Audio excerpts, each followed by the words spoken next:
James Melendez, James the Wine Guy. This Austrian red wine is next. Stay tuned for this review.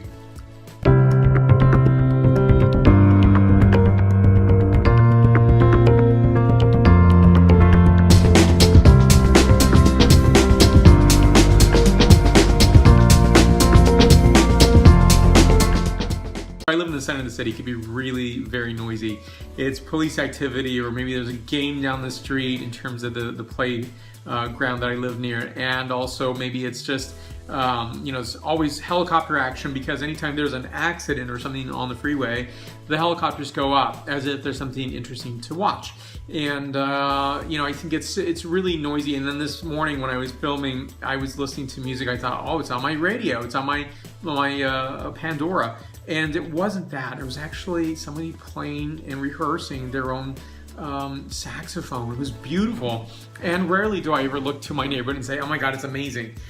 Today it was amazing. So thank you for indulging me with that moment. So here's what we have. Austrian red wine. Being in Austria, I was very excited. I thought I'm gonna have some time to go out to a vineyard site. And guess what? I had no time.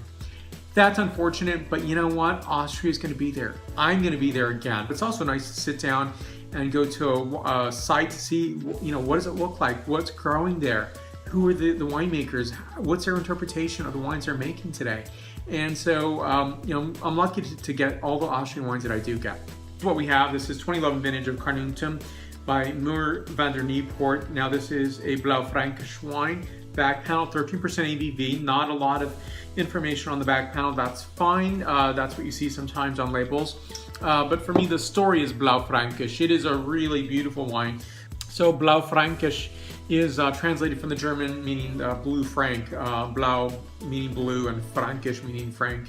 And I think it's a really handsome, gorgeous wine, and one where you can taste with so many different foods. Roasted pork, you're gonna enjoy with. I can enjoy this with a tamale. I think that's the thing about when I think of Mexican food, it's not really talked about in terms of wine, and that's unfortunate. I think there's a lot of stylizations of Mexican food cuisines. There are many styles, but I can also taste Austrian food with this, Central and Eastern European food. 93 points out of 100 points, and scent characterization is of tayberry, cherry orchard, moist forest floor, suede, and cardamom. And next, the flavor characterization. What I love about this wine is its tartness, but that's a really evocative sense. And I tasted a lot of what is referred to in the United States often as Lemberger versus Blaufränkisch. I think the reason it's called Lemberger, I don't know if there's a historical provenance or reason for it. It's probably because there's no A or A umlaut, kind of throws people off, I think.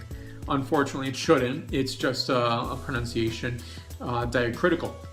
So in this I'm getting notes of dark cherry, cassis, game mushroom, hint of violet, pepper, and lavender. And that's the beauty of this one. I like that earthy quality to it. I love the tart quality. And I would say the Lembergers, or the few Blaufränkisch that do exist in the United States, are characterizing differently. I think they're picking up the terrain, they're picking up the geography, the region. And I think there's just something very special about what you find Blaufränkisch coming from Austria or other places in Central Europe. So thank you for watching. It's been an amazing year. I'm so happy to put foot on ground in Austria this year. So questions and comments can be listed down below. And please give a like. The like button's down there. More information on this producer will be listed there. And the subscribe button is right up here. So please hit that button if you haven't already. And let's stay connected. I'm on a variety of social media such as Facebook, Twitter, Google+, Pinterest, LinkedIn, as well as Instagram and WordPress. Thank you again for watching today. Stay tuned for more. Sante and Prost.